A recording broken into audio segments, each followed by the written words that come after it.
예, 안녕하세요. 1차 시험 민법 총칙 입문반 강의를 시작했습니다. 입문반은 처음 하는 과정인데요. 우리 이제 10월 달부터는 3개월 동안 할 거거든요. 1차를.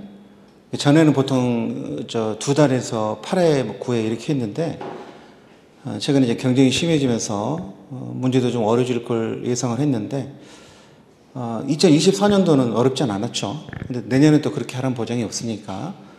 그래서 올해도 3개월 가까이 일제 기본 강의를 할 거예요. 기본 강의 한 번만 들으면 그 다음에 요약 강의 문제풀이 안 해도 합격할 정도 실력이 됩니다. 근데 이제 연습을 해서 익숙하게 해야지만 아는 것도 마실 수 있으니까 우리가 요약 강의도 듣는 거고, 그다음 문제풀이 하고, 그 다음에 실전 모의고사 한 4회 내에서 5회 정도 또 보거든요. 그리고 그 다음 주 쉬고, 그 다음에 시험장에 가요.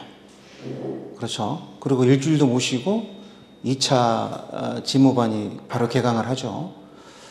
그 2차 지모반은 6월 초에 중간에 시작하는 지모반은 처음부터 바로 그냥 50분씩 답안지를 쓰니까 굉장히 힘듭니다. 그래서 1차만 공부하다가 그때 오시면 굉장히 힘들고, 그래서 어쩔 수 없이 또는 공부를 늦게 시작하는 바람에 동차반으로 가서 2차 준비를 하게 되는데, 동차반을 맞추고 결국 실전 모의고사반에서 만나게 되거든요. 지금 하고 있는데. 그러면 1차 시험 합격하기 전까지 2차 강의를 안 들으셨던 분들은 굉장히 힘들어요. 옛날 시험이 아니에요. 우리 시험 옛날 시험이 아니고, 문제 수준을 보면은 지금 문제 길이만 조금 차이가 나는 거지, 법무사 시험이나 법원 쪽 시험과 별로 그렇게 수준 차이가 나질 않습니다. 굉장히 어려워졌고요. 근데 그 어려워진 문제를 잘들 맞추세요. 잘들 쓰고. 지금 채점을 매지만 깜짝깜짝 놀랍니다. 일주일에 지금 채점 매는 게 이렇게 해서 70개 거의 넘는데, 잘 쓰는 사람들 꽤 있어요. 그분들이 합격하는 거죠. 그러려면은, 처음에 1차 공부할 때 2차를 같이 하셔야 됩니다.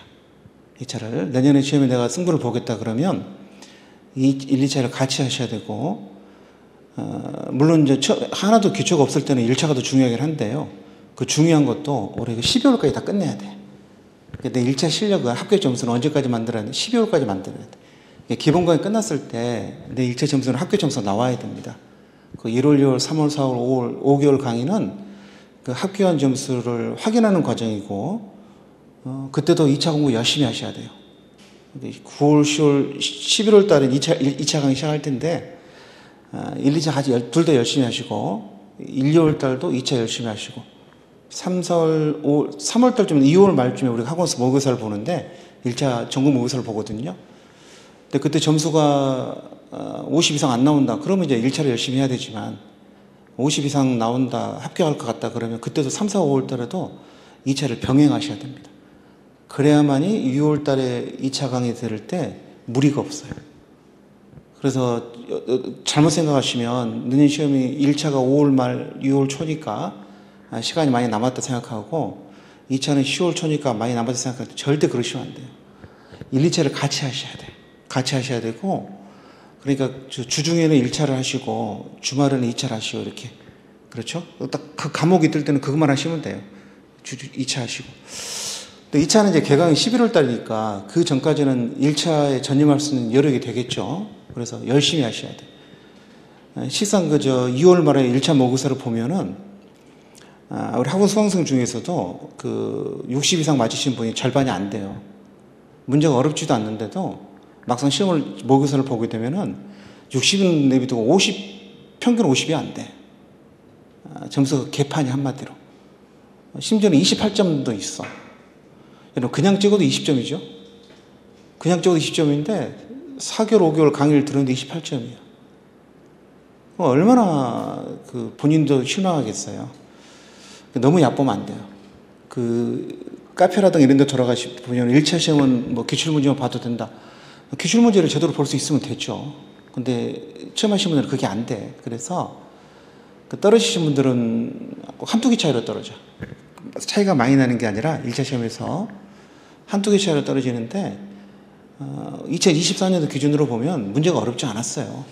그래서 합격성도 많았던 거고, 오히려 생각하면 합격성이 이 정도뿐이 안 된다는 게 이상해.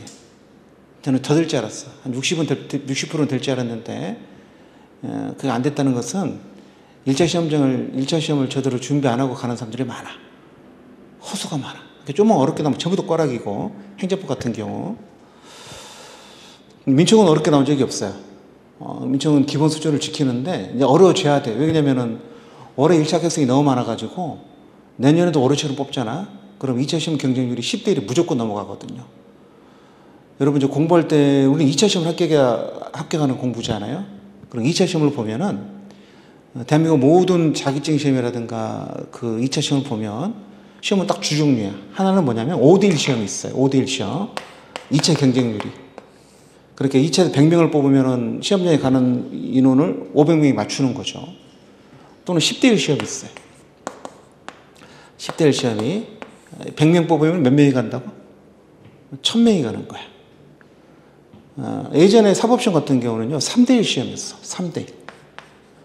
지금 법무사 시험도 3대1이야. 법무사는 2차 시험 때 130명이가 뽑는데 1차 합격자를요 390명을 넘기질 않아. 왜? 거기 상대평가거든. 법원 시험은 그걸 맞춰. 채점도 편하게 하고. 그래서 법무사 같은 경우는 1차 시험 너무 어려워. 법무사는 1차가 10대 1이야. 우리는 어떤 시험입니까? 1차 시험은 절대평가잖아요. 평균 60만 되면 합격하는 거니까 1차 합격률이 보통 30% 40%가 넘어간다니까. 3대 1이 안 돼, 1차가. 그러다 보니까 올해 2차가 어떻게 됐죠? 10대 1이 넘어갔어. 물론 시험장에 안 오는 사람이 있을 거야. 그거 감안해도 우리 시험도 10대 1이 됐어. 공인노무사 시험도 옛날에 이쪽이었거든요. 지금 가장 인기 있는 자격증이 공인노무사거든. 10대 1이 됐어. 간평사도 10대 1. 다 줄어왔어. 지금 5대 1 시험 이쪽을 고수하는 것은 법무사 시험이라든가 그 다음에 이런 시험들이고, 변호사 시험은 2대 1이죠.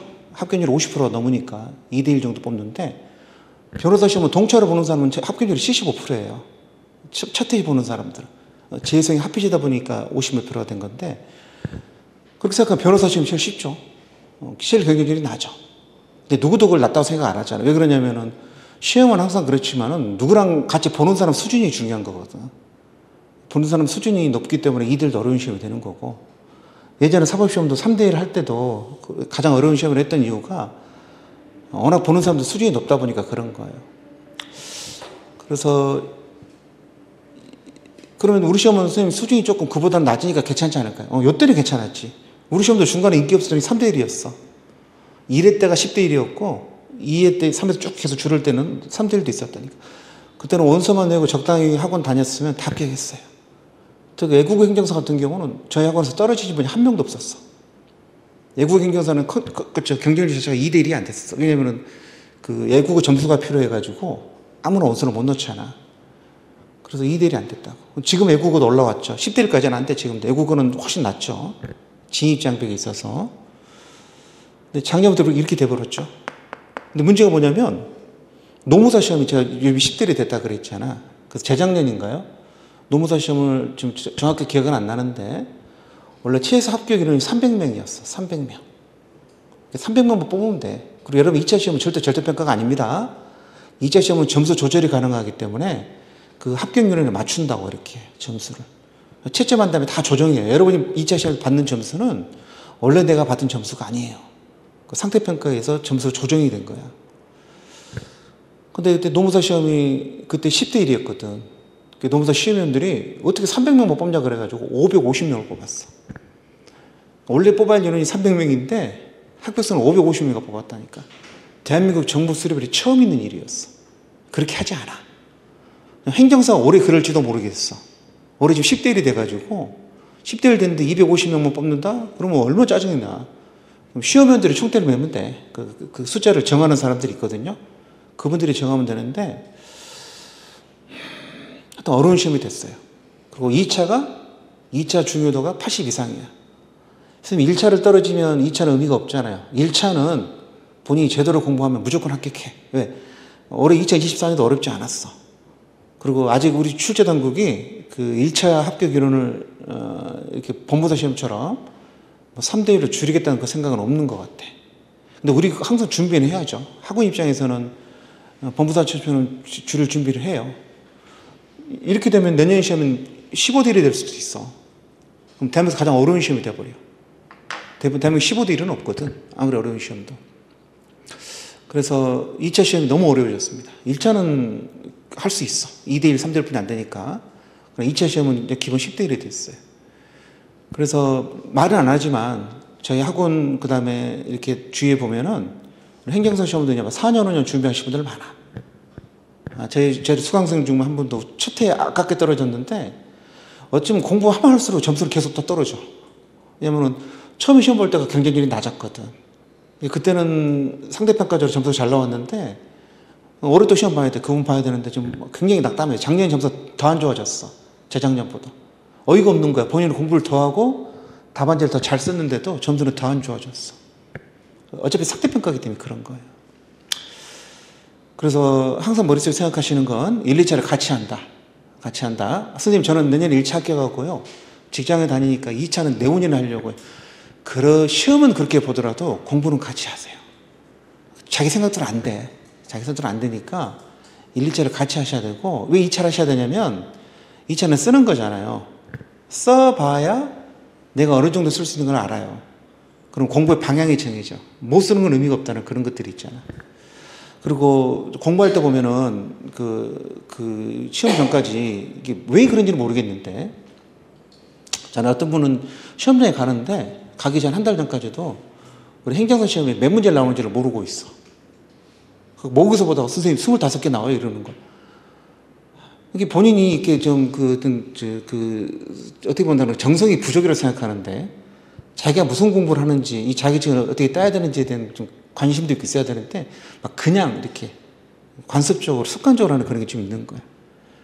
그래서 아니 뭐 저는 따도 그 개업 안 할 건데 개업은 안 하더라도 따놓고 나중에 개업하시면 되잖아. 근데 따면 바로 개업 안 한다고 해서 공부 자체가 뭐 늘어지는 거야. 2차도 마찬가지고 1차도 그래. 1차도 너무 얕아가지고 기본만 하면 되는데 그 기본을 못 해가지고 2월 말 모의시험에 막 28점 나온다니까요. 그러면 이제 그때 급해지는 거야, 본인이. 선생님 뭐 없습니까? 유학 좀 그렇게 하고. 그 다음에 처음에 시작했다가 도중에 포기하는 분이 절반이 넘어. 안 그럴 것 같죠? 다 포기해. 예전보다는 줄었어. 예전은 더 심했어. 예전은 더 심했거든. 이게 자격증이 의미가 있냐부터 시작해가지고. 근데 젊은 사람이 더 좋은 걸 해야 되지 않냐, 뭐 그런 거 여러 가지 이유가 겹쳐가지고 처음에는 중도 포기율이 굉장히 높았어. 근데 이제 최근에는 많이 줄어들었거든. 최근에는 1차 시험에 결시율이 40% 가까이 됐었어. 지금은 줄었어. 지금은 30% 안 된 밑으로 떨어진 것 같은데 원서 내놓고 시험장에 4명이 안 왔다니까. 원서만 내놓고. 그렇게 우습게 생각한 거야, 시험 자체를. 근데 이제 지금 재작년부터는 바뀌었죠. 완전히 바뀌었죠. 그래서 그게 안 된다는 걸 알았고 지금부터 내가 뭐 하는지도 알아야 돼. 그러니까 2차 시험 책이 나오면은 나중에 2차 책 볼 거 아닙니까? 1차 책도 마찬가지입니다. 기본서가 나오면은 그 뒤에 작년 기출문제가 붙어 있어요. 그걸 먼저 봐야 돼. 시험이 어느 정도 수준으로 나왔는지. 2차도 마찬가지예요. 뭐가 나오는지. 그리고 그 문제를 자체를 다 외워야 돼. 2차 같은 경우는. 2차 같은 경우는 주관식이니까 작년에 나왔던 건 올해 안 나올 확률이 많잖아. 그럼 작년에 뭐가 나오는지 알고 있어야지. 완벽하게 외우고 있어야지. 계속 보면서 이렇게. 근데 그걸 안 하는 사람들은 헛공부하는 경우가 많아. 좀 이렇게 좀 주도 면밀하게 공부를 해야 되는데 그러려면 이제 학원에 다니는 게 좋죠. 아무래도 학원 강사들이 이제 그런 걸 다 해주니까. 그리고 이제 그 커리큘럼을 하여튼 충실히 따라가시고 제가 작년에도 그랬거든요. 작년 9월 5일인가? 이거 입문반 시작하면서 1년 금방 지나간다 그랬어. 1년 금방 지나가고 내년 1년 바로 올 것이다. 지금 2차 수험생 다 느끼고 있어. 금방 가. 제가 그때 입문하는 날 학교가면 개업을 하고 막 그런 얘기 했더니 선생님 그날에 올 거야 그랬더니 좀 왔어. 여러분도 마찬가지야. 근데 1차 시험 6월 초에 보는데 금방 갑니다. 1차만 한다 그러면 충분히 남은 시간이긴 한데 우리는 그렇게 할 거 아니잖아. 우리는 2차 할 거야. 그리고 2차 공부를 더 열심히 할 겁니다. 2차 공부를 더 열심히 하셔야 돼. 2차 공부를 7대 3 정도로 2차를 더 열심히 하셔야 돼. 처음이라도. 1차를 열심히 할 수 있는 시간은요 9월 10월 뿐이 없어. 2차랑 같이 시작되면은 2차를 더 열심히 하셔야 돼. 그 다음에 또 좋은 점은 행정법하고 절차로는 실무법이 연계가 돼 있어. 그런 것도 알아야 되잖아. 자기 할 때. 행정실무법에 나오는 시범법은 행정법의 내용이 있거든. 그러니까 1차 공부할 때부터 연계된 과목들은 열심히 하셔야 되지. 민법 총칙은 계약법하고 연계되어 있어. 완벽하게 연계된 건 아닌데 민총을 모르면 계약법 가서 막 거짓말하는 경우가 많아. 헛소리하고. 분명히 민총에서 배웠는데 계약법 가면 또 이상한 소리 해. 배운 건 하나도 기억 못하고. 어차피 민법은 전체가 하나거든. 우리처럼 이렇게 계약법만 따로 시험 보는 시험은 대한민국에 없어. 없어. 최소한 재산법을 다 보든지 민법 전체를 봐야 돼. 중개사도 민총, 물권, 계약법을 다 보는데 우리만 2차에서 계약법만 보는 거야. 양이 너무 적은데 그러다 보니까 문제가 좀 어려워졌어. 전체적으로. 그래서 1, 2차를 같이 하셔야 되고 커리큘럼대로 따라가는 게 제일 좋고 중간에 망설이면 안 돼. 중간에 가끔 이렇게 망설이고 방황하는 분들 계시거든. 그럼 바로 시험날 다가와. 시험날 바로 다가옵니다. 그래서 그냥 되든 안 되든 그냥 끌고 가는 거야. 본인 자신을 끌고 가서 시험장까지 가야 돼요. 동영상 수강이 어려운 이유가 관계성이 없다는 거잖아. 그 동영상 수강생들이 끊어놓고 자기가 끊어놓은 강의 30%도 못 들어. 1년이 지나고 3년 전에 30%도 못 듣는다니까. 1년 동안에 커리큘럼 못 지킨다니까. 그래서 동영상 수강생들 처음에 공부할 때는 굳은 마음을 갖고 해야 돼. 여러분 오프라인 나오셨잖아요. 자기 몸을 이끌고. 얼마나 귀찮아요. 이 강의가 전부 다 인터넷에 올라가는데 내가 학원에 들어는 나왔잖아. 그것은 아무래도 학원 수강에 장점이 있기 때문에 그러거든. 그러면은 그 장점을 살려서 그 진도 밀리지 말고 차근차근 하고 1차는 진도만 따라가시면 되고 2차 시작되면 2차는 복습도 하셔야 돼. 이런 식으로. 시간 굉장히 부족합니다. 2차는 일요일날 토요일날 내내 강의를 듣기 때문에 따로 복습할 시간도 없어요. 그래서 굉장히 어렵습니다. 그래서 커리큘럼 꼭 지켜달라는 거하고 그 다음에 1, 2차를 같이 공부하라는 거 꼭 좀 부탁드리고요. 그러면은 합격할 수가 있죠. 그 다음에 2차 시험이 어려워지다 보니까 2차 시험이 꼭 이렇게 실력대로 되는 게 아닌 경우가 많아. 꽈락이 절반이야. 작년에 2차 계약법 꽈락이 50%였어. 그럼 다른 건 아니야. 실무부터 40%야. 일단 우리 2차 시험이 기본적으로 꽈락률이 40, 50%야. 그 말은 무슨 말입니까? 어렵다는 거야. 그 정도 써낸다는, 시험장에 오시는 분 중에서, 그러자 70%는 한 번 정도는 보고 오신 분들일 텐데, 또, 40점 못 맞아. 또 웃긴 건, 꽈락 40점 점수도 만들어진 거라니까. 내가 40점을 맞은 게 아니라, 주위 사람이 비교해서 내 점수가 너무 낮으면 올려준다고, 이렇게 만들어진 점수이기 때문에, 절대 그게 내 실력을 생각하면 안 돼. 민법 같은 경우는 계약법 예를 들어보면은 예전에는 계약법 같은 경우 이런 과목은요 100점 만점으로 채점을 안 해요. 그래서 제 학원 우리 출신 중에서 제가 파악에 의하면 저랑 이렇게 제가 알아본 사람에 의하면은 계약법 최고 점수는 85점에서 지금까지 이게 85점이었거든. 이분은 카피맨이에요. 카피맨. 그러니까 제가 나눠준 예시담 사례담 중에 그 답안지를 100% 똑같이 썼어. 그럼 100점 맞아야 되잖아. 그 답안지 더 이상 쓸 수가 없다고. 글씨도 빠른데. 85점 맞았어. 근데 작년에 있잖아요, 여러분. 작년에 우리 학원 수험생 몇 점 맞았을 것 같아? 작년에 제가 주위에서 몇몇 확인해 보니까 저한테 강의 들으셨던 분이 1등 답한테 62점 맞았어. 몇 점이 떨어진 거죠? 그 20점이 떨어진 거야. 작년에 합격생들 계약법 점수가 몇 점이냐면 전부 다 40점 돼요. 42점부터 49점. 이게 제일 많았어. 좀 잘 봤다는 사람들이 54점 정도. 그리고 보니까 이 점수가 굉장히 잘 본 점수가 되는 거야. 작년 계약법 점수는요, 합격한 사람도 42점에 49점 이걸로 합격했고, 떨어진 사람도 요 점수 받고 떨어졌어. 아니, 어떻게 됐다고? 절반은 꽈락. 시험장관 1000명 중에서 500명은 꽈락이고, 나머지 500명 점수가 이 점수였다니까. 그래서 선생님 카피를 떴는데 점수가 그것뿐이 안 나왔다고 막 말할 정도로 어떻게 채점했는지 모르겠다고. 작년 시험에 너무 채점을 짜게 맨 거지.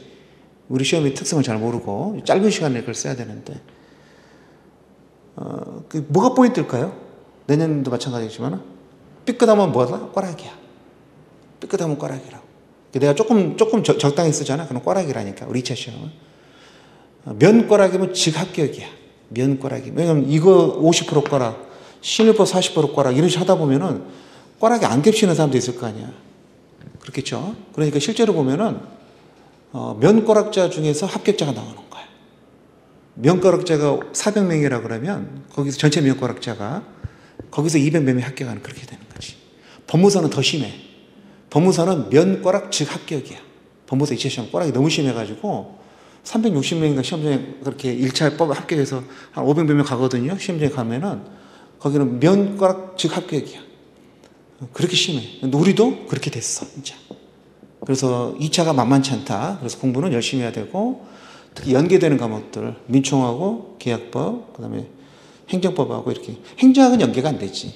행정은 연계가 안 되는데, 행정학은 법학 과목이 아니라 좀 낯설잖아요. 이렇게 많이 낯설어서, 처음에 공부할 때 힘들어 해요. 근데 시험장 가시면 그렇게 힘들어 하지 않아. 왜냐면은, 그 선생님께서 잘 줄여주셔가지고, 합격 점수를 만들어줘. 그리고 책도 얇아. 그 우리 행정학교 선생님 강의하시는 공무원 교재는 이만큼 두꺼워. 근데 본인이 그 중에서 자기 교재 중에서 행정사 합격에 필요한 양으로 싹 줄여놓은 거야. 쓸데없는 이거 어차피 2차에 과목이 없으니까 쓸데없는 공부하지 말라고. 그래서 책이 굉장히 잘 돼. 얇으면서 다 그거 보고 합격했어. 그래서 커리큘럼 따라가는 게 중요해. 꾸준히 따라가는 게.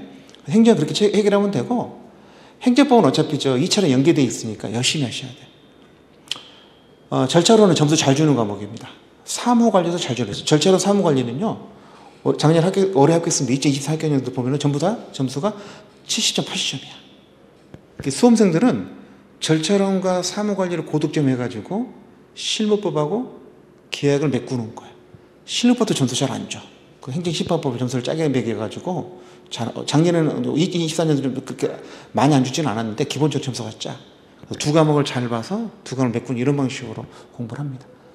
그런 것들을 좀 감안해서 평상시에 공부할 때도 좀 이렇게 해야 돼.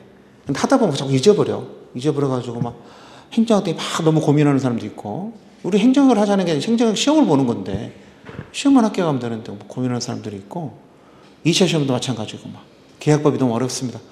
계약법 원래 어렵다니까. 문제 수준이 굉장히 올라갔어. 그래서 지금부터 공부해서 계약법만 공부해도 내년 시험을 80점 답안지를 못 써, 여러분들. 그렇게 어려우셨어요. 계속 끊임없이 새로운 내용이 나오고. 지금 처음에 공부할 때부터 딱 마음을 가지고 지금 하는 게 좀 쉽다 느껴지더라도 완벽하게 해야 돼. 왜냐면 또 뭐가 있냐면 여러분, 공부하다가 제가 느낄 중에 하나가, 결국 공부는 3단계를 하잖아요. 이해하고 정리하고 암기하고, 이해하고 정리하고 이게 3단계를 하는 거거든요. 처음에 우리가 입문반을 하는 거 기본 강의는요, 전부 다 뭐 하겠어? 이거 하는 거죠, 이거. 이해하려고. 제가 시켜드리지. 이건 제가 하는 거죠. 강사가 하는 거죠. 근데 여러분 이해도 어떻게 됩니까? 들어서 이해하는 게 있겠죠? 들어서 읽어서 이해하는 게 있을 겁니다. 내가 말로 설명했을 거라고. 근데 1차 정도 공부할 때는요, 여기까지만 이해하시면 돼요. 강사 설명 들어서 이해가 되고, 내가 집에 가서 책을 보니까 이해가 된다. 그럼 1차 시험 합격. 1차 시험은 읽는 시험이잖아. 근데 2차는 어떻게 되는 거죠? 2차는 여기까지 해야 돼. 그 내용을 내가 말로 설명할 수 있어야 돼. 말로 설명할 수 있어야 글로 쓸 수 있다고. 근데 많은 수험생들 어떻게 하냐면, 이거 힘든 과정이거든? 그러니까 여기까지만 생각해. 그래서 내가 물어보면은 말을 못 해.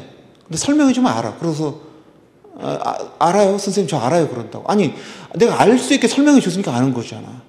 근데 본인은 물어보면 말을 못 해. 근데 설명해 주면 안 돼. 그거 안 돼, 자기는. 근데 그래갖고 절대 2차 시험 못 봐. 왜? 이거에서 아는 정도 갖고는요, 답안이, 우리 2차 시험 사례 문제를 풀어야 되거든, 계약법은. 전부 거짓말 쓰고 나와. 사례 문제는요, 완벽한 이해가 안 되고, 여기까지 이해가 안 되면 본인이 한마디도 쓸 수가 없어. 남이 쓰는 사례 답안 읽어보면 이해는 해. 강사가 설명하면 이해는 해. 근데 본인한테 해보라 그러면 전부 거짓말하고 앉아있어. 지금까지도 그래. 지금 실전 모의고사를 보는데, 지난주 시험 본 답안지도 그 상당수 답안지는 지금도 거짓말하고 있어, 답안지. 가슴이 답답해. 분명히 강의를 들었고, 몇 번을 강조했는데, 답안지, 제가 강의한 거랑 정반대로 쓰고 있어. 지난주 문제 절반이 그랬어. 나 충격 먹었어. 내가 올해 예상 문제 1순위라고 A2뿔이라 그랬는데, 답을 맞춘 사람이 절반이 안 돼. 책이 있는 판례인데도.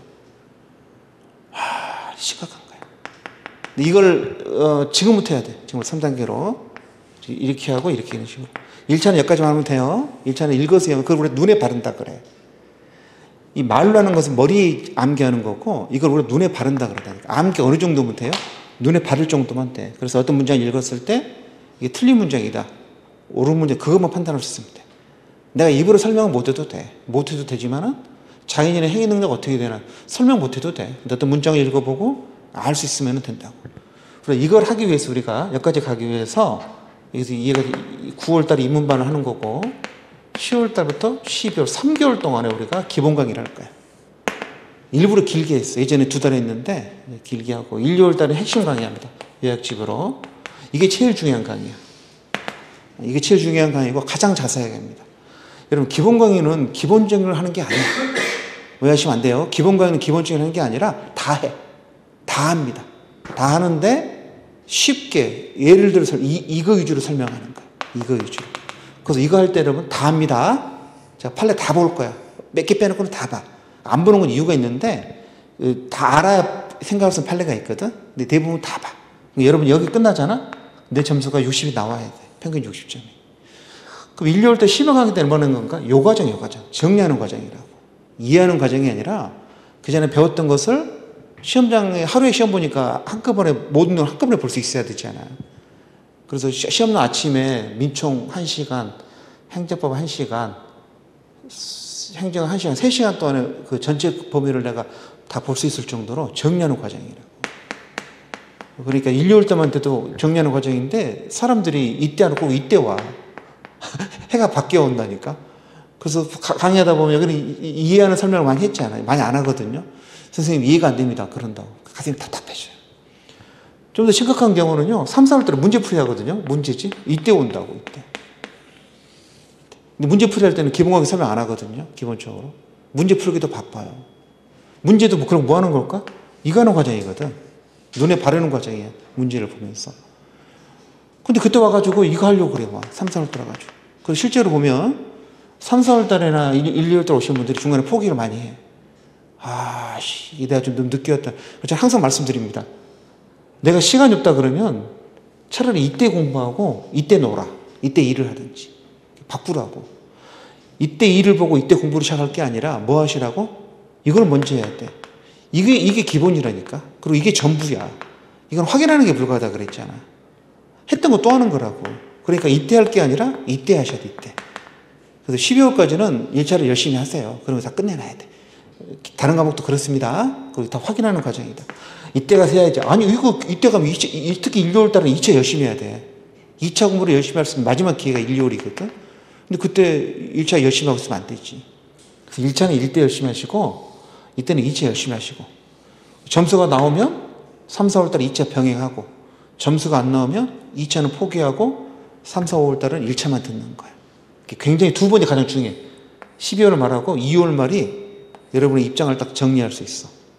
2월 말 텐데 점수가 안 나오면 3, 4월 달은 2차 강의 들으면 안 돼. 그때는 1차만 열심히 해야 되거든. 그래서 그런 불상사가 생기지 않기 위해서는 지금 열심히 하셔야 돼. 됐죠? 그래서 입문 강의도 오신 거 굉장히 잘한 거야. 공부는 빨리 시작해야 돼. 빨리 시작해서 중간에 어떤 일이 생길지를 모르니까. 되셨죠?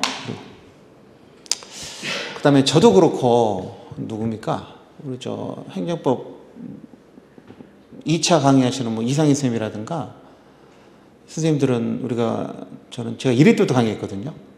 지금도 기억나. 헌법재판소에서 위헌 판결 딱 떨어진 그 다음 달인가? 학원에서 개강을 했어. 시험이 1년 뒤야. 위헌 판결 떨어져서 행정사 시험을 안 보는 건 위헌이다 그래서 시험을 보라고 헌재에서 그랬거든. 그래서 그 다음에 1년 뒤에 시험을 보기로, 1회 시험을 보기로 됐는데, 그 시험 과목 딱 나오자마자 학원에서 강의가 개설이 돼서 제가 그날부터 강의 시작했어, 오늘까지. 1차 강의도 쭉 해왔고, 2차도 쭉 해왔어. 그러니까 제가 그동안 거쳐간 수험생활이 얼마나 많겠습니까? 특히 1회 때, 2회 때는 수강생들이 엄청 많았거든. 우리 학원에도 다 1차 강의만 해도 150명, 이렇게 들었을 때니까, 2차도 그렇고. 그동안 쭉 학교생활 다 견뎌왔죠. 모든 사람을 다 겪었어.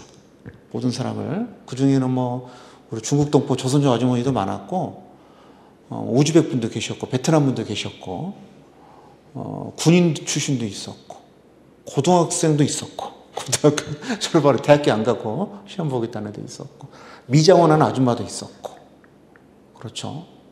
중국에 사신 분들은 참 많았고, 간평사도 있었고, 법무사, 노무사 다 있었어. 모든 사람들이 어떻게 공부하고 다 겪어왔기 때문에 제가 하는 말은 그냥 제 생각이 아니야. 그동안 겪어왔던 거에 대한 경험치의 결과물이거든. 그다음에 진도 나가는 것도 이거 한두 번 진도 나가는 게 아니잖아. 그러니까 제가 빨리 나가면 빨리 나갈 이유가 있어. 늦게 나갈 때는 늦게 나갈 다 이유가 있거든. 여러분 커리큘럼만 믿고 따라주시면 돼. 커리큘럼을 의심할 만큼 그렇게 방문각이 이렇게 그렇게 뭐 질 낮은 그런 학원은 아니거든. 충분한 경험도 있고 책도 제가 다 썼거든. 올해 2차 개강 지금 1차 기본서는 좀 나왔고요. 2차도 지금 쓰고 있는데 다 제가 썼어. 그동안 쭉 제가 써갖고 전부 다 독수로 친 거라고. 그러니까 믿으셔도 돼. 출제 문제 된 거 어떻게 나오면 다 알고 있고 그 해설도 다 제가 달았고. 근데 그때 내린 결론이 뭐냐면 1, 2차는 병행해야 한다. 1차는 커리큘럼 열심히 따라가야 한다. 왜냐면 2차 합격이 전부잖아. 2차가 전부니까. 그래서 꼭 좀 명심해 두세요. 이해, 정리, 암기. 이거 계속 반복하는 거예요. 그래서 1개월 끝나잖아? 3, 4는 문제풀이 되면 벌써 파장 분위기야, 1차는. 문제풀이 할 때 되면 결정 났어. 올해 합격할 사람 떨어질 사람. 그럼 그때 하고 나면 얼마나 당황하겠어요.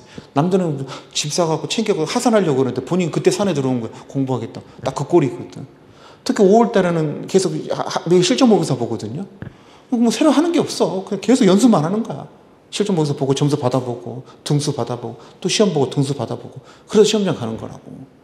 근데 그때 와서 공부하면 어떡하냐고. 그래서 공부는 지금 하세요. 중간에 바쁘시면 조금 소홀해도 되는데 1차는 12월까지는 1차를 좀 열심히 하시기 바랍니다. 물론 2차도 병행하셔야 됩니다. 그 다음에 오늘 자료 보시면 이제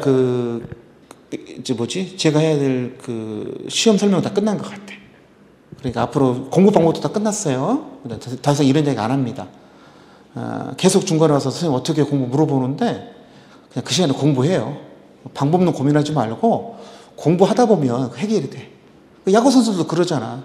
야구 선수들이 그 프로들도 여러분 나 놀랐는데 오늘적인 경기면 프로도 낮에 나와서 2시간 또 배트 쳐. 20년간 쳐왔던 배트를 또 친다니까. 연습을 또 해. 최용호 같은 프로만 20년 뛰는 사람도 매일매일 방망이를 휘둔다고요. 그러다 보면 슬럼프는 극복되는 거거든. 그러니까 방법론을 신경 쓰지 말고 수업 시간에 빠지지 말고 공부하고. 그 다음에 제가 또 저만 드리는 말씀이 모르겠는데 지금 상황을 바꾸려고 하지 마. 직장 다니시는 분들은 그냥 다니면서 해도 돼. 선생님 직장 병행하기에는 요즘 어려운 시험 좀 어렵지 않을까요? 그러니까 공부를 빨리 시작하면 되지. 남보다 빨리 하면 돼. 직장 다니고도. 직장 다니다 그만두면 공부를 열심히 하는 게 아니라 고민을 열심히 하더라고. 압박감도 심하고. 그래서 직장을 다니는 게 좋고 1차는 커리큘럼 딱 지킨다. 오늘은 민총 날이니까 민총만 공부하고 목요일 날은 행정법 공부하고 그런 행정학 공부하고 주말 되면 2차 공부하고 이런 식으로. 항상 그렇게. 그래서 아무 생각 없이 2월까지만 가세요. 그러면 그다음부터 3월 달부터는 2월 달 모의고사 딱 전수 받는 순간에 1차는 해결이 됐구나. 딱 떠오르는 순간 3, 4, 5월 달도 2차 열심히 할 수 있고 이거 열심히 하게 되면 6월 달에 진도를 먹어서 하루에 50분 시험 봐도 두렵지 않을 수 있어. 여러분 지금은 어떻게 시험 보는지 아세요? 토요일, 일요일 계속 모의고사 보고 있어. 토요일 날 100분 쓰고 30분 100분 쓰고 오후에 2시간 4시간 강의 듣고 집에 가. 7시에 집에 간다니까. 근데 그 다음날 또 아침 9시 30분에 와가지고 또 100분 쓰고 시험 보고 100분 쓰고 한다니까. 그리고 또 4시간, 2시간, 4시간 가가. 초인적이야. 초인적이라. 근데 그걸 어떻게 6월 달부터 해서 할 수 있겠어. 그래서 그 전에 하셔야 돼. 그 전에. 지금 하는 건 제가 일요일 날 오후에 강의하지만은 그 수험생들 보고 있으면 야, 이렇게 공부를 열심히 하는데 시험을 안 붙여준다. 그 생각이 들 정도로 열심히 해요. 옛날부터 열심히 하는 것도 좀 있고. 그래서 근데 그분들이 대부분 어떤 사람들이에요? 이때부터 시작한 사람들이에요. 2차 했기 때문에 조금 더 익숙한 거지. 그래서 1차 시험 끝나고 2차 하시면 안 됩니다. 굉장히 위험해요. 자격증 시험은 여러분 수석이 중요한 게 아닙니다. 내가 문을 닫고 들어가는 게 중요해.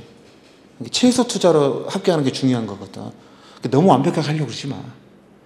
그 안에도 점수 다 받아. 1차만 생각하면 여러분 1차가 3과목이잖아요. 시험 과목 이렇게 돼 있거든요. 시험 문제지가. 민총이 먼저 나오고 행정법이 나오고 행정이 나오는데요. 민총은 몇 점 맞으면 되겠죠? 민총 목표점 80점이야. 여러분 민법 80점 맞으면 20점이 남는 거잖아. 그럼 행정법 몇 점 맞으면 되죠? 행정법 몇 점 맞으면 돼요? 50점 맞으면 돼요. 왜 몇 점 맞으면 됩니까? 50점 맞으면 된다고. 그러면 우리가 필요한 점수가 몇 점이에요? 180점이잖아. 그렇죠? 180점인데 그렇게 커트라인을 붙게 좀 그렇죠? 그렇게 생각하면 어떻게 됩니까? 그럼 60 맞으면 되지. 그다음 얘도 몇 점 맞으면 되고 60 맞으면 되고. 그럼 2점이 남죠. 평균 87점을 합격하는 거잖아. 그러니까 내가 이걸 다 이해 못하더라도 큰 상관없다는 거야. 그렇죠? 이 정도만 하시면 돼. 근데 보통 어떻게 생각하냐면 우리 수험생들은 이게 현재 학원의 전략은 뭐냐면 무조건 민법 이거 맞아. 민총은. 우리 학교에서는 우리 학원 수험생들 전부 다 80 이상 나왔어. 얘는요. 얘 다 70 나온다고 기본적으로. 그렇죠? 그럼 얘는 몇 점 맞으면 됩니까? 얘는 40만 맞으면 돼. 과락문은. 행정 어렵다고 행정한테 고민하는 거 진짜 바보짓이야. 선생님 해주는 거 열심히 하시면 이 점수는 나온단 말이야. 그러니까 어떻게 되냐면 시험 문제 보다 보면 이거 보니까 80 나올 것 같아. 이거 보니까 나올 것 같아. 그럼 그 다음부터 시간이 남는 거야. 10개만 맞으면 되는 거잖아. 25문제 중에서. 그러니까 100점을 목적으로 하면 힘들어져. 법무사 시험처럼 상대평가하면 굉장히 힘들어. 법무사 1차 시험은요. 커트라인 60 몇 점뿐이 안 나와. 300 몇몇 뿐이 안 뽑는데도. 왜냐면 문제가 너무 어려워. 그리고 상대평가를 뽑기 때문에 옆 사람 점수가 굉장히 중요하다고. 우리는 뭐 절대평가잖아. 그 1차는 시험위원들이 점수 조작도 못한다고. 조정을 못하잖아.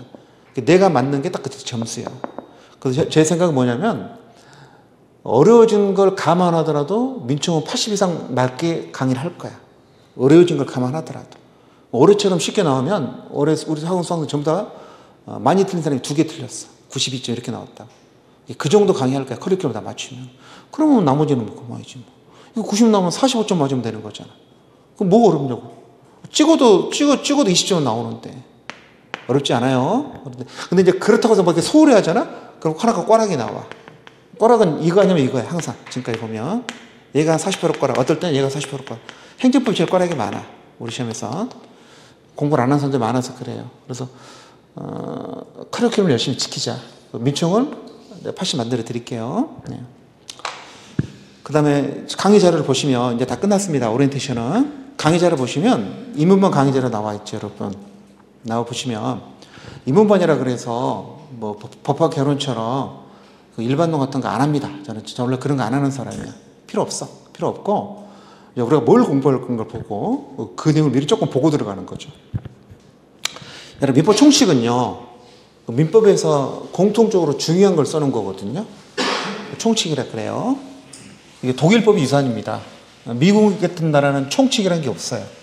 실용주의를 이렇게 기치하는 나라는 총칙이 없는데 독일 사람도 총칙이라는 게 있어. 그래서 형법도 형법 총칙이 있고 행정법도 가면 행정법 총론이라는 게 다 그런 식으로 돼 있거든. 그래서 민법 총칙인데 그래서 민법은 크게 어떻게 공부하냐면 권리관계를 공부하는 거거든. 권리변동을 공부하는 게 민법인데 쓰지 말아요. 전혀 의미 없는 거야. 시험도 안 나오고. 권리가 변동하면 사람이 있을 거 아닙니까? 그리고 뭐라 그래? 권리의 주체. 민법은 처음에는 권리의 주체, 그 다음에 두 번째 권리의 객체. 그렇죠? 세 번째가 권리의 변동. 요게 민법 총칙 전체입니다. 권리가 변동하는 데 누가 그 주체고 대상이 뭐고 그 변동의 모습을 공부하는 게 민법 총칙의 전체야. 앞에 보면 서론이라 그래가지고 뭐 법원이라든가 신의칙 이런 게 좀 붙어 있어요. 이해되셨죠? 그 다음에 권리 변동주의 끝에 가시면 소멸시효라 그래가지고 좀 어려운 파트가 있거든요. 소멸시효는 뭐냐면 이 권리가 시간이 지나면 권리가 소멸하는 효과가 생겨요. 이 권리가 영원한 게 아니라 어떤 권리는 시간이 지나면 어떻게 한다고? 사라진다고. 이게 제일 어려워. 이게 세 문제 또는 두 문제 나오는데 우리 시험에서 가장 어려운 파트가 이 파트예요. 그렇죠? 그리고 저는 개인적으로 말씀드리면 어떻게 하냐면 권리 주체나 객체는 틀리면 안 돼. 다 맞아야 돼. 그 다음에 권리 변동 중에서 중간에 대리가 있거든요. 그렇죠? 이 대리 전까지는 다 맞아야 돼. 그러면 60점이야. 대리 전까지 다 맞으면 60점입니다. 다 맞을 수 있어요, 전체 여러분. 대리부터는 조금 어려워. 대리부터는. 이게 16번, 17번 정도 되는데 15개를, 여기까지 한 15개 나오거든요. 그건 다 맞을 수 있어. 다 맞을 수 있죠. 권리 주체가 두 가지거든요. 자연적으로 사람인 거, 자연인. 법이 인정한 사람인 거, 법인 그래요. 법이 인정한 사람. 자연 세계에서는 자연인만 있는 거죠. 법이 인정한 사람, 법이 있어가지고 두 가지를 공부하는데 이게 한 세 문제 나오고요. 이게 한 20문제에서 세 문제. 잘 안 지키는데 보통 이렇게 나온다고 생각하시면 돼. 어떨 때 이게 더 많이 나온 적도 있었지만 이 정도. 그렇죠? 네. 물론 이게 제일 중요하죠. 자연이. 근데 법 공부할 때 제가 이렇게 뭐 나누라 그러잖아. 그건 항상 두 가지야. 그 자연 세계를 지배하는 법칙은 두 가지거든. 하나는 뭐죠? 음양의 법칙. 남자, 여자, 낙과. 음양의 법칙이고 또 하나는 뭡니까? 인과 법칙. 원인과 결과 이런다. 항상 그래. 법학도 그걸 벗어날 수가 없거든. 그래서 나눈다 항상 두 가지야. 이렇게 두 가지. 법인도 또 두 가지입니다. 사단법인, 재단법인. 사단이란 말은 사람의 단체라는 소리거든. 거기다 법인격을 부여하는 거. 사단법인. 재단은 재산의 모음이라는 소리예요. 거기다 법인격을 부여하는 거. 두 가지. 중간은 없어. 항상 두 가지야. 우리 나누다 보면은 나누는 10가지 중에서 8가지는 다 두 가지로 나눠지고 한두 가지가 세 가지로 나눠지는 게 있습니다. 그건 외워야겠죠. 근데 자연에는 나누진 않아. 남자, 여자는 평등하니까 어떤 뭐 다른 것도 아니잖아. 그래서 나눌 필요는 없고. 오늘 처음에 공부할 게 자연인입니다. 자연인부터 볼게요. 그 다음에 여러분 권리능력, 행위능력이라는 개념이 있거든. 권리능력은 뭘까요, 여러분? 권리능력은 권리 주체가 될 수 있는 지위 또는 자격이야. 여러분 내가 지금 강남에 100억짜리 빌딩이 있어요. 그건 우리는 권리능력자라 그러죠. 권리자라 그러죠. 내 거니까. 권리능력자는 뭐냐면 빌딩을 가질 수 있는 자격이 있냐 없냐는 거야. 우리 집 강아지는 권리능력자가 아닐까? 아니야. 강아지는 자연인도 아니고 법인도 아니잖아. 강아지는 아쉽지만 물건이거든. 인이 아니거든. 자연인은, 강아지는 뭐가 될 수 없어요? 권리능력자가 될 수 없어. 누구만 권리능력자로 여러분? 자연인, 법인. 두 가지입니다. 지금 자연인이고. 그래서 우리 예전에 시험에 이런 게 나온 적이 있었거든.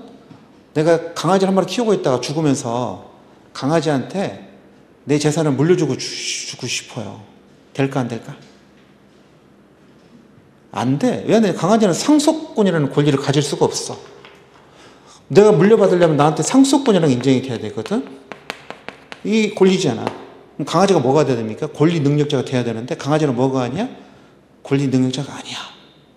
그렇죠. 강아지한테 재산을 상속할 수 있어 없어요? 없어. 그렇죠. 그래서 요즘 TV에 광고 나오잖아. 어떻게 해야 되려고 그러면? 내가 결혼 안 해서 자식도 없고 조카도 없어. 근데 이 강아지가 하나 있는데 이 강아지가 너무 불쌍한 거야. 나 죽으면 얘는 어떻게 할 거냐는 거야. 광고에 뭐라고 나오죠? 이때 쓰는 방법이 뭐죠? 광고하잖아. 증권회사 강조하는 신탁제도를 이용하는 거야. 증권회사에다가 그 신탁 돈을 갖다 맡기고 우리 강아지 보살펴 달라고 거기 돈 쓰라고 해주면은 그 금융기관에서 알아서 그 돈을 써주는 거야. TV 봐봐. 광고해. 신영증권인가? 광고하더라고. 걱정이 되십니까? 그러면 돈을 맡기십시오. 그 회사를 믿을 수 있냐가 좀 중요한데 믿고 맡기는 거죠 뭐. 그렇게 하는 신탁제도를 쓰는 거고 아니면 법인을 만들어가지고 그 재단법인 만들어서 강아지 뽀삐 재단 만들어서 그 재단에서 이를 관리할 수도 있겠지. 어쨌든 걔한테는 뭘 해줄 수는 없다고? 상속권을 줄 수는 없어. 시험 문제였습니다. 그게 시험 문제였어. 어떻게 줄 수 있냐고 돼 있어. 그리고 자연인은 언제부터 여러분 자연인이 될까요? 생존이에요. 생존. 사람은 생존한 동안 권리의무 주시하다면 권리 능력자라는 소리거든요. 생존이 언제부터 생존이죠? 출생에서 사망까지. 여러분 저 어려운 애가 아니에요. 그리고 법이라는 것은 일반 사회생활 관계를 규율하는 거잖아. 그러니까 사회적 경험이 많은 사람들이 잘해. 저는 웃긴 게 뭐냐면 저는 제 손으로 집을 사본 적이 없거든. 집은 있는데 제가 산 집이 아니야. 물려받은 집이지. 그러다 보니까 계약서를 써본 적이 없어. 가끔 주위에서 그 매매 계약서 쓸 때 물어보면 나도 다 글로 배운 거야. 책으로 배우고 진짜 써보질 않았다니까. 이게 현실감이 없어. 써본 사람들은 뭐가 있어요? 현실감이 있지. 그런 거 중개사들이 제일 잘해. 공인중개사 10년 하고 내가 계약서를 몇백 개 써봤다 그러면 그분들은 왜 그렇게 써야 되는지 몰라도 쓸진 않아. 본인이 써왔거든. 그럼 아무 문제 없었거든, 그동안에. 그렇죠. 그렇게 자기가 지내온 사회경은 굉장히 중요합니다. 그걸 무시하지 말고 내 일상생활에 비추어 생각해 보자고. 그렇죠. 그럼 내가 자연인은 권리 능력자래. 언제부터 언제까지라고? 출생부터 사망까지. 그리고 해보면 사람이 죽으면 뭐가 됩니까, 여러분? 사자, 시체가 되죠. 그럼 죽은 사람은 권리 능력이 있어, 없어? 없어. 죽은 사람은 권리 능력이 없어요. 죽은 사람은 재산을 가질 수도 없어. 죽는 순간 그 모든 재산은 상속인에게 넘어가는 거예요. 상속인이 없으면 국가가 임마에 포켓합니다. 국고로 기속됩니다. 이해되셨죠? 그래서 형법에 가시면 사자 명예훼손죄 있지 않아요. 죽은 사람 명예훼손하면 죽은 사람이 그 명예의 주체가 되는 게 아니고 그 유족들의 명예 감정이지. 유족은 남아있잖아. 그런 문제도 있어요. 그래서 사자는 뭐가 아니다? 권리 능력자가 아니다. 여러분 시험 문제 있습니다. 이게 시험 문제 있다니까. 시험 문제에서 다음 주 권리 능력자가 될 수 없는 사람 정답은 사자였어. 거기 사자, 외국인 다 나오거든. 외국인은 권리 능력자가 될까 안 될까 여러분? 외국인도 자연인이잖아. 저는 자연인을 나누지 않았죠? 외국인도 권리 능력자가 돼. 특히 내외국인 평등주의라 그래서 외국인도 권리 능력자 되고 행정사 시험에 매년 외국인들이 합격하셔. 그래서 이름이 6자야. 루드라 밀라 이렇게 나온 사람들이 있어. 우즈벡 아가씨 시리즈로. 외국인도 시험 볼 수 있잖아. 그래서 기본적으로 외국인도 권리 능력이 있어. 외국인도 우리나라에 집 살 수 있고 땅 살 수 있잖아. 이해되셨죠? 누구는 안 돼? 사자는 절대 없어. 예의적으로 인정해 주는 게 없어. 그럼 출생 전에 이런 뭐예요? 태아라 그러죠? 선생님 태아 전에는 아무것도 아니지 뭐. 임신도 안 했다는 소리니까. 태아는 누굽니까 여러분? 임신이 된 상태에 출생 전까지잖아. 그럼 태아는 사람이 아니야? 아니지. 출생을 해야 사람이라며. 그럼 출생된 태아는 뭐가 아니야? 사람이 아니죠. 그래서 출생된 태아는요 묘를 안 쓰는 거야. 사람이 아니니까. 그냥 항아리에 담아가지고 이렇게 막 조금 묶고 그러잖아. 사람이 아닙니다. 이게 낙태권과 싸우는 거잖아. 사람이 아니니까 낙태해도 된다는 주장이 있고. 어떻게 그래서 태아를 사람이 아니라 그러냐. 사람 직전의 존재인데 그러니까 낙태는 안 된다고 싸우는 사람이 있고. 그걸로 싸우는 거야. 그걸로 싸우는 거 있는 건데 민법상 태아는 사람이 아니야. 그럼 태아는 뭐가 없겠어요? 권리 능력자가 없어. 그럼 어떤 문제 생길게요 여러분? 내가 사람인데 내가 엄마 뱃속에 있어요. 뱃속에 있는데 나 태어나기 전에 아버지가 돌아가셨어. 우리가 그런 사람 뭐라 그러죠? 그 유복자라 그러죠? 유복자. 여러분 제가 기본 강의나 인문 강의 할 때는 설명을 많이 드리거든. 진도 안 나가고 진도 다 나간다니까. 12년, 13년 동안 그렇게 나왔어. 걱정 안 하셔도 돼. 충분히 나가고 설명 다 드리고 물론 1, 2월 달 가면 설명 안 해. 똑같은 얘기 두 번 들으면 하는 의미가 없잖아. 그때는 정리해야 되니까. 정리할 땐 설명 안 해. 근데 이해할 때는 완벽한 이해가 안 되면은 나중에 막 거짓말을 해. 내가 A라고 설명을 했는데 B로 받아들이는 사람들이 있어. 그럼 나중에 선생님이 그러셨잖아 그러면 제가 집에 동영상을 다시 들어보거든. 내가 진짜 그런 말 했는지. 근데 분노에 차서 다시 옵니다. 나 그런 말 한 적 없더라고. 그랬나요? 제가 왜 그렇게 했죠? 유튜브에서 잘못 본 것 같다 그러고. 그럴 때가 있어서 설명할 때 잘 들어주면 좋아. 다시는 안 하거든 이 설명. 태아는 권리 능력이 없어요. 없으면 어떤 문제 생겨 보세요 여러분. 실제 들었던 예를 들어볼까요? 들어볼게요. 이분이 수의사였어. 제 주위에서 있었던 일인데 이제 아내고 아버지가 홀로 계셨죠. 시아버지가 계셨고요. 이렇게 있었는데 결혼했어요. 결혼되고 1년도 안 돼서 임신을 했는데 이분이 뭐 했냐면은 예전에 구제역 같은 거 하잖아. 구제역 가면 수의사들 가서 살처분을 해야 되거든. 돼지를 파묻고 그러잖아. 그러다가 그 돼지 실은 트럭에 치여가지고 돌아가셨어. 진짜 결혼은 1년도 안 돼가지고 뉴스에도 나왔어. 그 기사님이 이제 못 봐가지고 뒤에 수의사가 보고 있는 돼지부터 거기다 그냥 돼지를 내리는 바람에 취해가지고 머리 돌아가셨다니까. 그래서 이제 경기도인가 서울시인가 어딘지 모르겠는데 거기서 보상금이 7억인가 얼마가 나와. 옛날 얘기입니다. 그때 7억 큰 돈이었어. 지금 7억 아마 그때도 굉장히 큰 돈이었는데 합의를 해서 보상금이 7억이 나왔어요, 여러분. 자, 볼게요. 돌아가시면 뭐가 문제가 되죠? 좀 전에 그랬죠. 돌아가면서 죽은 사람은 뭐가 없다고? 권리능력자가 아니라 그랬잖아. 그럼 이 사람은 재산은 어떻게 될까? 뭘로 정리돼야 돼? 상속이죠? 우리가 알잖아. 상속이 정리가 돼야 되잖아. 상속을 해결하는 거야, 진짜. 그럼 이분이 그동안에 모아뒀던 재산이라든가, 요것도 상속 재산에 들어가, 진짜. 왜? 이분이 죽으면서 받은 재산이잖아. 요 재산을 누가 상속받게 돼, 여러분? 상속인이 받을 거 아니야. 근데 법에 보면 뭐라고 되냐면 상속순위가 이렇게 돼 있어. 1순위는 직계 비속이고요. 비속이란 말은 나를 기준으로 해서 내 밑에 있는 사람은 비속이라 그래. 비천하다가 낮다는 소리죠. 직계란 말은요, 다이렉트로 내려가는 거야. 나, 아들, 손자. 나, 아버지, 할아버지. 그걸 직계라 그래요. 옆으로 가면 뭐라 그럴까? 삼촌 같은 건 반계라 그래. 반계. 직선으로 하면 직계라 그러고. 그럼 직계 비속이란 무슨 말이야? 내 입장에서 내 아들, 내 손자, 얘들이 뭐가 된다고? 상속인이 된다는. 그것도 1순위로. 가장 먼저죠. 자식이 없잖아요? 그럼 부모한테 갑니다. 2순위는 누구라고? 직계 존속입니다. 요 상속순위는 시험범위는 아닌데 알아둬야 이의 민총을 이해할 수가 있어. 계속 나옵니다. 3순위는 누구냐면 형제자매입니다. 그렇죠? 형제자매는 이촌이죠. 촌수로는. 4순위는 사촌인의 혈족입니다. 사촌이네. 사촌 지나가면 상속권은 없어요. 그러니까 이게 없으면 이렇게 계속 내려가는 거거든. 없을 때 날아가는 겁니다. 날아가는 게 아니에요. 상속순위는. 와이프가 없네. 배우자는 피가 안 통한 사람이잖아. 배우자가 피가 통하면 안 되지. 또 근친혼이 되는 건데. 그래서 조문이 따로 돼 있어. 이건 나랑 피가 통하는 사람이야. 유전자를 공유하는 사람이고, 배우자는 뭐라고 돼 있냐면은 직계 비속이 있잖아요. 그럼 비속하고 배우자가 공동상속이 이렇게 같이 나눠 먹고, 배우자는 50% 더 줘. 1대 1.5 이렇게 나눠 먹습니다. 자식이 없어. 결혼했는데 아직 일을 못 낳았지만 어떻게 된다고? 시부모하고 배우자가 공동상속해. 이해되셨죠?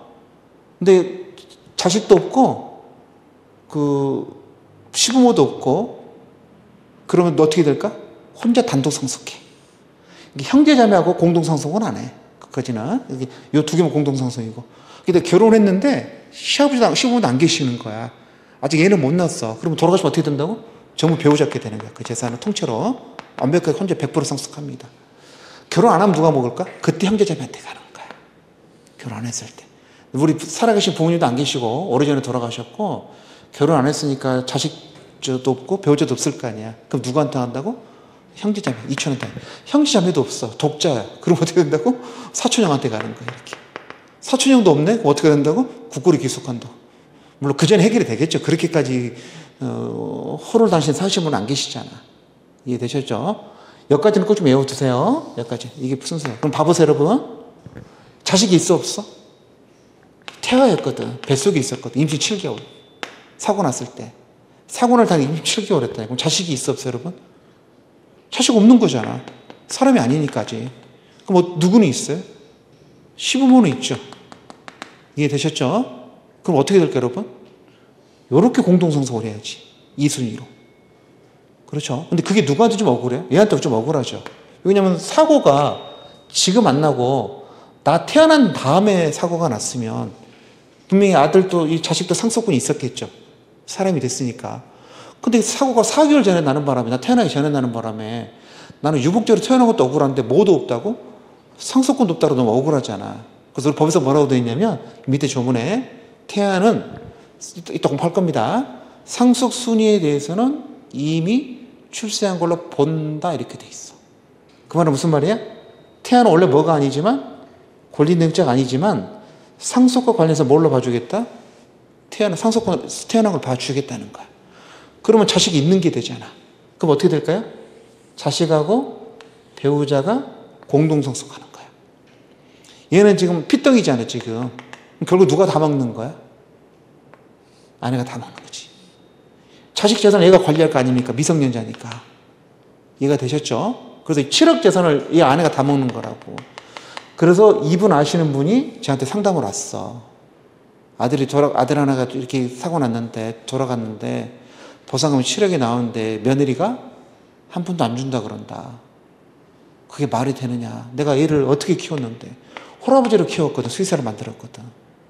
홀아버지로 만든 거야. 오래전에 어머니 돌아가시고 아내 돌아가시고. 근데 아들도 잃었는데 며느리가 제가 다 먹겠다 그런다. 그게 말이 되냐. 말이 돼야한데 말이 돼. 왜? 태어난 뭐니까? 태어난 걸로 보기 때문에 뭐가 있는 거라고? 비속이 있는 거라니까. 그래서 이걸 설명을 드렸어. 태아도 출생으로 보기 때문에 자식이 있는 거다. 자식하고 배우자가 1대 1.5로 상속하게 된다. 유언 없이 돌아가셨으니까. 유언을 했으면 유언 상속을 하겠지. 유언이 없어. 사고 나서 돌아가셨으니까. 그게 법정 상속이라는 거야. 설명을 듣더니 이분이 이해한다 그러더라고. 그리고 그 이후로 이 을은 시아버지를 찾아뵙질 않습니다. 찾아뵐 이유가 없는 거죠? 다 내가 먹었잖아요. 이렇게. 이해되셨죠? 법은 왜 이런 거 해결하려고 공부하는 거야. 그 법학은요, 다른 사회과학과 달라가지고, 뭐 좋은 사회를 만들고, 어떻게 해서 뭐 우리가 그런 학문이 아니야. 그게 아니고, 법은 빵을 위한 학문이고, 사람 먹고 사는 문제에 걸려있고, 문제 해결하려고 공부하는 거야. 우리 이걸 공부했는데, 이걸 해결 못하고 이걸 설명을 못 해주면, 여러분은 이 공부를 제대로 안 한 거지. 원래 태아는 사람이 아닌데, 출생 전이니까, 태아도 일정한 경우를 뭘로 봐준다? 출생을 본다는 조문이 있는데, 그 중에 하나가 뭐다? 상속이다. 상속과 관련해서는 아버지 돌아가셔서 피상속인 사망 당시에 걔가 태아였다면 걔한테도 걔 몫을 뭐 해줘야 된다? 띄워줘야 된다. 이렇게 이해되셨죠? 자, 지금부터 보겠습니다. 좀만 보고 쉴게요. 권리 시기 볼게요. 출생 동그라미. 모든 자연인은 출생한 때로부터 권리를 취득하고요. 권리 시기가 언제냐에 대해서는 민법에 규정이 없습니다. 그거 써놓으실래요? 민법 규정 없다. 그런 건 법에다 쓰지 않아요. 그건 과학으로 해결할 문제잖아. 그래서 진통설. 아기 낳기 전에 규칙적인 진통이 시작되잖아. 그 진통설. 그 다음에 아기 다리가 보였네. 얼굴이 보였네. 일부 노출설. 다 떼어나왔네. 전부 노출설. 앵앵하고 울었네요. 독립없어. 이런 견해들이 있거든요. 근데 민법서는 뭘로 봅니까? 전부 노출로 봅니다. 그래서 셋째 줄. 태아가 모체로부터 완전히 분리돼서 독립한 개체로 되는데 뭘로 된다? 동그라미. 전부 노출설이 통설이에요. 이게 진통 도중에 얘가 죽어버리잖아. 그럼 걔는 뭡니까? 사람이 아닙니다. 출생된 게 아니야. 형법서는 여러분, 형법서는 진통설이야. 형법서는 분만 과정에 얘가 산모가 진통하고 있는데 걔를 죽이잖아. 그럼 낙태가 아니라 살인이 돼.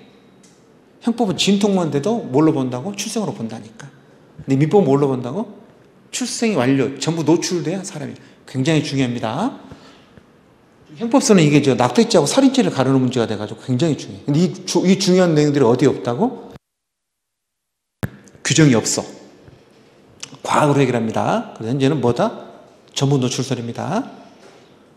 전부 노출만 되면 걔는 사람입니다. 모든 권리의무 주체가 될 수 있어요. 출생은 여러분 하시잖아요. 그럼 가족관계 등록부에 따라서 한 달 안에 뭐라고 되어 있습니까, 여러분? 신고해야 돼. 신고 동그라미. 민법에 따라 신고하는 가족관계 등록법이 있어요. 국가에 보고하는 건데 물어볼게. 여러분 출생 신고를 해야 사람일까? 출생만 해도 사람일까? 설명 드렸잖아. 출생이 사람이라니까. 출생 신고는 뭐라고? 사람이 이걸 뭐라니? 이걸 우리가 보고적 신고라고 그래. 무슨 말입니까? 신고해서 법률관계가 변동되는 게 아니라 국가에 보고하는 거야. 보고하는 거. 그래서 출생신고는 무슨 신고라고? 보고적 신고입니다. 그러니까 내가 출생은 5월 1일, 원래 생일날은 5월 1일인데 출생신고할 때 예를 들어서 출생신고를 7월 1일 하면 나는 언제부터 사람이라고? 5월 1일부터 사람이라니까. 물론 출생신고할 때 출생 날짜를 5월 1일이라 말하겠지. 하더라도 하여튼 신고는 관계없어. 출생신고 안 하고 지금 사는 우리나라 애들이 얼마나 많은데 여러분. 출생신고를 제대로 안 해가지고 어떻게 됩니까 얘가? 초등학교 입학해야 되는데 입학이 안 되고 그런 애들이 있었잖아. 그래서 올해부터 제도가 바뀌었어. 예전에는 출생신고를 부모가 하고 그랬잖아요. 얼마 전에 병원에서 강제적으로 하도록 돼 있어. 애를 낳잖아. 부모는 애를 숨기려고 출생신고를 안 한다니까. 그러니까 얘가 사회에서 없는 존재가 돼버린 사람들이 1년에 몇백 명 있었다니까. 그래서 그걸 방지하기 위해서 얼마 전에 뉴스 나왔더라고. 병원서 그냥 독자적 신고할 권한을 줬어. 그리고 의무야. 병원에 애를 받잖아. 부모가 반대해도 무조건 뭐 해야 돼? 무조건 신고해야 돼. 그러니까 병원을 통하게 되면은 이제 애를 숨길 수가 없어. 그래야 국가가 누가 있는지를 파악할 수 있잖아. 그렇죠? 그게 파악이 안 되니까 초등학교를 입학 안 하는 애들이 많았잖아요, 여러분. 나중에 찾아보니까 부모한테 죽임을 당한 애들도 많았고. 그걸 방지하려고 바뀐 거야. 신고는 뭐에 불과하다고? 보호적 신고. 여러분, 이것도 참고적으로 혼인신고는 무슨 신고일까? 혼인신고는 내가 혼인했다고 국가에 보고하는 거야? 아니면 혼인신고해야 부부가 되는 거야? 결혼식 하면 부부야? 혼인신고하면 부부야? 상식적으로 뭐가 부부죠, 여러분? 혼인신고는 창설적 신고야. 무슨 말입니까? 혼인신고를 해야 뭐가 되는 거야? 부부가 되는 거야. 그러니까 결혼식 올리고 1년 동안 살다가 마음에 안 맞아서 헤어졌어. 혼인신고는 안 했거든요. 돌싱이야, 미스야? 나는 결혼한 거 안 한 거야? 안 한 거라니까. 왜? 혼인신고를 해야 혼인이 되는 거라니까. 출생신고를 해야 출생이 되는 건 아니야. 출생신고는 보고하는 거에 불과하기 때문에 출생신고 관련 없이 출생만 되면 사람이 되는 건데, 혼인신고는 뭐라고요? 혼인신고를 해야만이 부부가 되는 거야. 그래서 요즘에 혼인신고를 안 하는 집들이 많아. 왜 안 할까, 여러분? 두 가지 이유야. 첫 번째 뭐냐면, 이 남자랑 나랑 잘 맞는지 모르겠다. 그래서 살아보고 결정했다. 그건 굉장히 순수한 이유야. 그건 절대 비난할 수 없어. 근데 어떤 게 이제 아세요, 여러분? 또 하는 이유는 혼인신고 하면은 혼인신고에서 이득보다 손해가 더 많아. 무슨 말 알겠어요? 혼인신고 해가지고 집이 한 채, 일가구 2주택이 돼버린다니까? 특히 또 웃긴 게 뭐냐면 미혼모에 대한 사회적 혜택이 많아. 불쌍하다 혜택을 더 줘. 그러니까 어떻게 하냐면 혼인신고는 안 하고 나중에 출생신고는 해. 그래서 아비 없는 자식을 만드는 거야. 실제로 우리나라가 지금 혼인신고 건수가 나오는데 이 중에 많은 부분은 결혼했는데 안 한 경우가 많다고 추측을 해. 몇 %라고 이렇게. 그게 이득이 많기 때문에. 어쨌든 간에 상관없어. 살아도 뭐만 안 하면 혼인신고만 안 하면 뭐가 아니야? 혼인이 아닙니다. 법적으로는 부부가 아니야. 굉장히 무서운 내용입니다. 이게. 또 알아두시고. 그래서 혼인신고, 출생신고는 무슨 신고다? 보고적 신고. 보고적 신고 알아두세요. 나와 있죠? 출생신고는 보고적 신고로서 신고에 의해서 비로소 권리 능력을 취득하는 게 아니라 출생만 하면 바로 뭐 한다? 취득한다. 됐죠? 또 하나 더. 제가 출생신고할 때 내가 언제 태어나다고 쓸 거 아니야. 병원 진료기 처음 쓸 거 아니야. 그 날짜 바꿀 수 있어, 없어? 바꿀 수 있어. 그건 추정받는다고 돼 있잖아. 출생과 관련된 가족공인등록부 기재 사실은 추정을 받지만 그에 반하는 증거에서 추정은 뜻이 뭐냐면 추측해서 정한다는 소리거든. 그 날짜에 태어났을 것이라고 인정해 주는 건데 써 있는 날짜에 반대 증거 되면 바꿀 수 있어요. 여러분 왜 바꾸려고 그럴까 사람들이? 정년 늘리려고. 그래서 얼마나 웃긴지 아세요? 초등학교 들어갈 때는 안 바꿔요. 이 새끼 초등학교 먼저 집어넣으려고. 그러다가 정년쯤 되잖아? 그럼 갑자기 바꿔. 출생시를 땡길까 늦출까? 늦춰. 그럼 3년을 더 근무해. 없을 것 같죠? 엄청 많아. 우리 법원이 이 본보관을 잘 받아줘. 정정신고를 잘 받아준다니까 우리 법원이. 그래가지고 사람 옛날에는 막 집에서 조산사가 태어나고 그랬잖아. 병원에서 안 태어나는 경우에는 이게 서류를 조작하기가 쉽단 말이야. 이해되셨죠? 추정의 포인트가 그거야. 추정의 뜻이 뭐라고 여러분? 추정은 반대 증거 있으면 뒤집어져. 반대 증거를 대면. 나중에 우리 간주란 거 공부하거든요. 간주는 반대 증거를 대서 뒤집어지는 게 아니야. 추정은 뒤집어집니다. 그리고 추정이란 말을 한자어잖아요. 우리나라 현재 판사들이랑 법원이랑 국립국어원이라는 단체가 있어. 국가기관. 우리가 국어학자들의 그 모임인데 표준말 정하고 맞춤법 정하는데 거기거든요. 그 판사들이랑 그 국립국어원의 국어학자들이랑 태스크포스가 있어요. 법률 국어 순화 운동 태스크포스가 있는데 추정이란 말을 우리말로 바꾸고 싶어 했어. 바꾸고 싶어 했는데 결국은 뭐야? 못 바꿨어. 왜냐하면 판사들이 설명을 해줬거든. 설명을 해준 다음에 추정에 해당하는 우리나라 단어가 뭐가 있냐 했더니 국어학자에 마땅한 단어가 없어서 추정은 지금도 뭐야? 법에 뭘로 돼 있어? 추정어로 돼 있어. 왜 중요하냐면 공부하다 추정만 나오잖아. 무조건 동그라미 쳐야 돼. 굉장히 중요한 키워드입니다. 어떤 거 쭉 조문을 듣다 보면 뭘로 추정하다 말 나오거든. 그 시험에 무조건 나와. 이해되셨죠? 근데 추정보다 조금 센 게 뭐가 있냐면 간주란 게 있어요. 간주가 뭘까? 그런 것도 또 의미는 비슷해. 이것도 뭐죠? 그냥 그걸로 보는 거야. 그래 그런 일이 있어서 이렇게 보는 거예요. 근데 간주가 일본식 한자야. 한자라고 해서 전부 다 중국이 만든 한자가 아니고 중국에도 만든 한자는 의제야. 간주란 말이. 일본 법학자들이 만드는 한자거든. 그래서 이제 국어선을 시켰는데 이건 다 뭘로 바뀌었냐면 본다로 바꿨어. 이해되셨죠? 그래서 지금 대한민국 모든 법전에서 이 단어는 사라지고 뭘로 바뀌었다고? 본다로 돼. 그래서 무조건 요 단어 나오잖아. 무조건 동그라미 치. 왜 시험 문제에서 추정을 본다로 쓰잖아? 틀린 문장이야. 본다를 추정으로 써도 뭐라고? 틀린 문장. 왜? 두 개가 조금 효과가 달라. 추정은 추정이야. 간주는 뭐고? 본다고. 그래서 예를 들어 방금처럼 출생신고와 관련된 가족관계등록부 기재 사실은 추정을 해요. 그런 사실이 있는 걸로 본다 그러면 틀린 문장이 된다니까. 추정하고 본다는 다른 이야기입니다. 요건 국어순화가 됐어. 그래서 그분들의 의견을 받아들여가지고 모든 법전에서 그전에 간주한다는 말이 있었거든. 다 바꿨는데 이건 못 바꿨어. 그래서 국어학자들이 연구해본다고 본다랑 비슷하면서 조금 다른 의미의 단어가 있어야 돼. 그 단어가 없어 대한민국에. 그래서 얘는 못 바꿨어. 근데 얘를 본다로 바꾸면 안 되지. 그럼 의미가 똑같아져 버리잖아. 그래서 추정은 지금도 뭐다? 추정. 간주는 뭐다? 본다. 섞으면 안 돼요. 두 개는 다른 내용이니까 섞었으면 절대 안 돼. 시험 문제 한 문제입니다. 우리 시험 단골 문제야. 추정한다고 써야 되는데 본다로 쓰면 틀려요. 본다로 써야 되는데 추정했으면 틀린다니까. 문제 우리 시험도 여러 번 나왔어요. 됐습니다.